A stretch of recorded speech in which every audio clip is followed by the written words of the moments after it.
Hey there, Shawna Karrasch here with another Ask Shawna answer. Okay, this question comes from Lauren, and Lauren says, "Hello Shawna, let me preface by saying I really appreciate the wealth of information you've hosted on your website. I'm unable to watch the videos though because of an old corrupt computer, but have started clicker training with my 5-year-old off-the-track thoroughbred who is on infinite stall rest and seems terminally bored. Poor guy. First of all, thank you, and I'm glad you like the site. And I also appreciate you getting the off-the-track thoroughbreds. I love that we can rehome these guys and give them another career. There's too many of them that get lost in the system.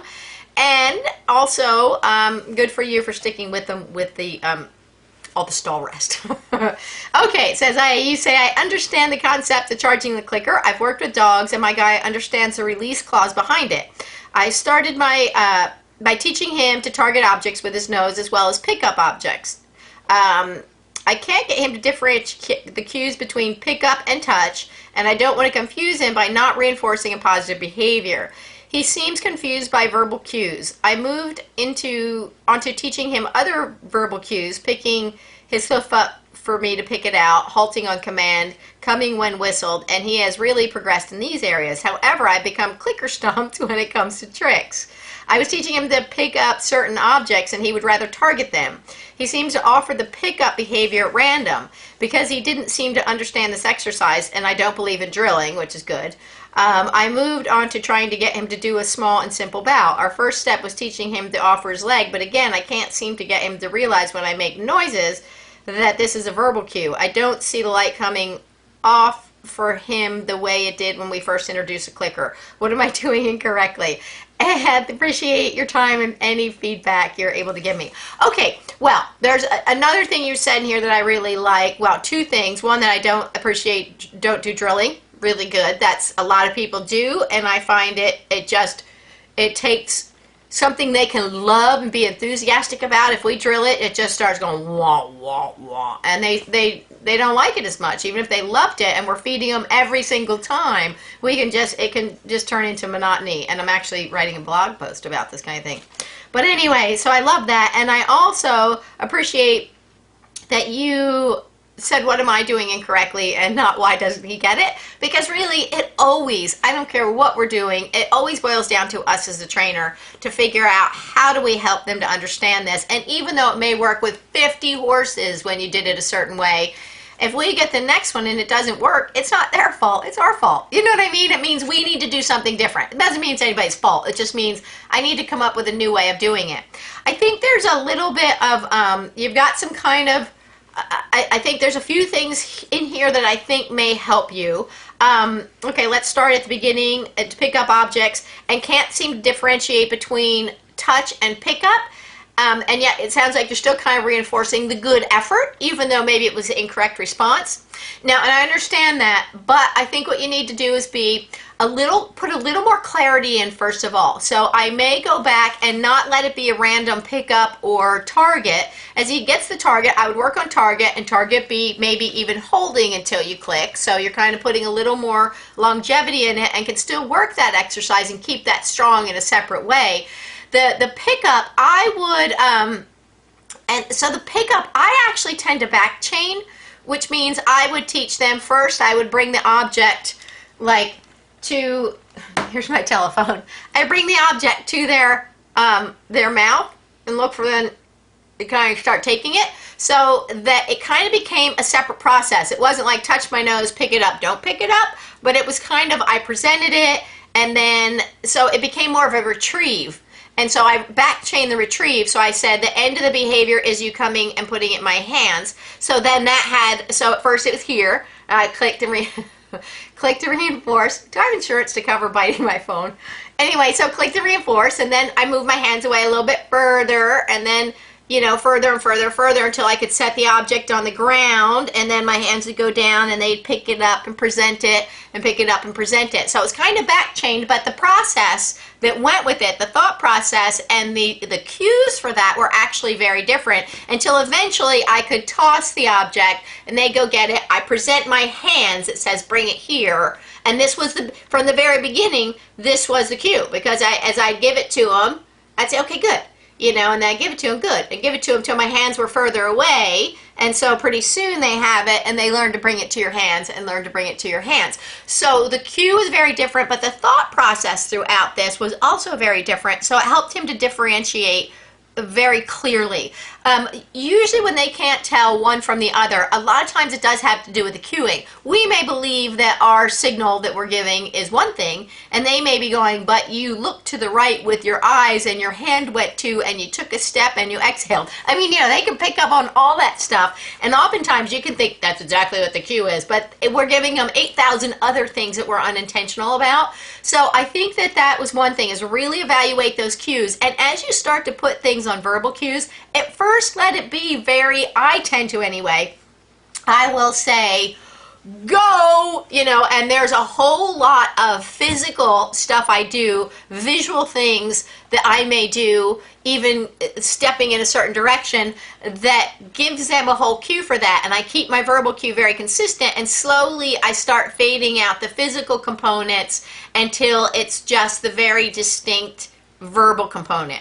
But I do it at first with all the support of the other cues, so I make it very clear. One of the things that I find is the more we let floundering and frustration into the equation, the quicker they are to give up and get lost. So I want to make everything very clear and distinct, so there's lots of success with the training, and that it helps them to be better problem solvers, I found. So I think the more that we can do and then fade it out, the better the whole experience is going to be, and the harder he's going to try, and the harder he tries and the more he gets advanced with it, the more he's going to start deciphering those fine-tune those components more. So at first give him lots of help, and then slowly start fading out those things until it's just the verbal thing. And always remember, and I know if you've worked with dogs you know this, but I'll just reiterate for anybody who maybe is listening that doesn't, keep those verbal cues very different than other verbal cues. So you don't say stay and lay and play. You would say,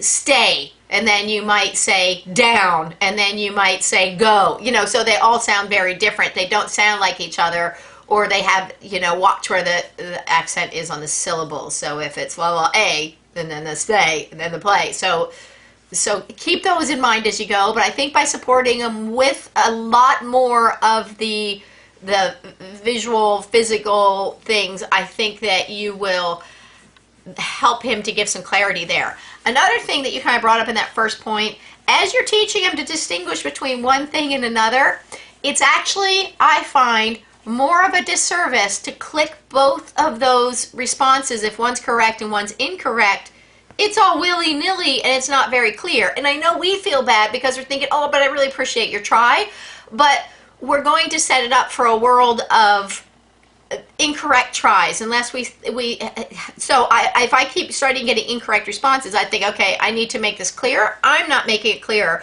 but it would be better to say that was incorrect, let me go back and rethink this and get it so I can help you to do the right thing, than it would be to clicking incorrect responses, because now you're that's more confusing and I think a bigger disservice. And I know how we feel in our hearts, where we're just like, I just love you and you're trying, that's really good, but it can be a very confusing message, and pretty soon it can become where the whole thing's frustrating. It's like, I don't get it, you clicked for this and you clicked for that, and I got fed, but now you can't, you're just going to get more confusion. So don't be, just realize, remember in your heart and intellectually think, okay, it's a bigger service to you. It's to let you know that was incorrect just by not reinforcing you and going back and clarifying it at a different time than it is to reinforce two different responses. So you're just going to muddy the waters, as it were. So I understand that. Okay, the difference between, where am I in this? Moved on teaching verbal cues, pick up. Okay, so now trying to teach up certain pick-up objects. He seemed to offer the pick-up at random, and I think that we kind of covered that. He didn't really understand the exercise, and that is, I think, very much what you got going on there. And offers legs. He can't seem to get him to realize make noises, that it's a verbal cue. Again, I think if you back it up with more targeting and movement and tactile or whatever you can, I think that you will make it very clear, and just slowly start to fade those other components out. And if you start to feel like he's getting lost, go back and put that back in and start again to fade it a little bit. And also part of the learning process is going to include them sometimes making the wrong choice. As much as I want to help them to make the right choice, I try to do as much as I can to not let them flounder. I use targets and things to guide them towards and in the step of the right behavior. I don't want to see them go around going, I don't really know what to do, and you're standing there with all the food and you're not helping me. I want to say, no, I'm going to help you, I'm going to help you, I'm going to help you. But there comes to a certain point in time where you got to back off and say, okay, what kind of decision are you going to make? You know, and you have to then, it does have to shift where they think through it. But they'll need a lot of support in that early part till we're ready to ask that. And let's say we ask a question, say, what are you going to do with that? And they give us the wrong response. I'll say, okay. And I go back and I remind and remind and remind again, start fading back out, and then say, what are you going to do with it? But it's okay to let them own that stuff. So as much as we want to minimize frustration and incorrect responses and minimize errors, we still at some point, it is part of their learning process. Sometimes they will try the wrong thing, and this lets them rule it out if we're clear and say, well, that wasn't the right answer. I mean, you don't literally say that, but I'll just pause for a second and say, I saw that. Not going to reinforce it. Can we try that again? And I just move on. So I think that will, you know, they do need to own it to a point, but maybe we're kind of pushing them a little too soon. You know, I'm not there. I don't know for sure, but that's kind of what I may be suspecting a little bit here. And then there you go. And I think that by making some clarity, you're going to see his kind of enthusiasm will start to peak again, and he'll start to get more excited when he can start figuring out how to solve the puzzle. So many people think the food is the biggest part of this training. It's not. The food is, from what I found over 30 years now, that the food is a component that grabs their attention and gets them to thinking, oh, I like this, who are you, what? And they start listening because we're holding something that they value, and we put something in it that they value. But I have found over and over and over again, when they start learning how to play the game, they start learning how to solve the puzzle, the food becomes secondary to the thinking process. There seems to be something innately reinforcing in solving the puzzles and earning the reinforcement that goes with it. Or other, you know, I've seen them even sometimes go, yeah, I got to click. I don't want to stop. I want to go to the next thing. They don't even want to stop for the food. So as I think you get him kind of learning to solve the puzzle again and getting success with the training, I think you're going to see he'll get better as a problem solver, and I think the light will start to come on a little bit more again. Anyway. So I hope that helps you out, Lauren. There's a lot of little components in there, but I think all that tweaking is going to help you to get him back on target. Anyway, so please, if you have any questions, don't hesitate to get a hold of me or give me an update progress report at askshawna.com or shawnakarrasch.com. And until next time, enjoy getting your guy on target. Okay, bye.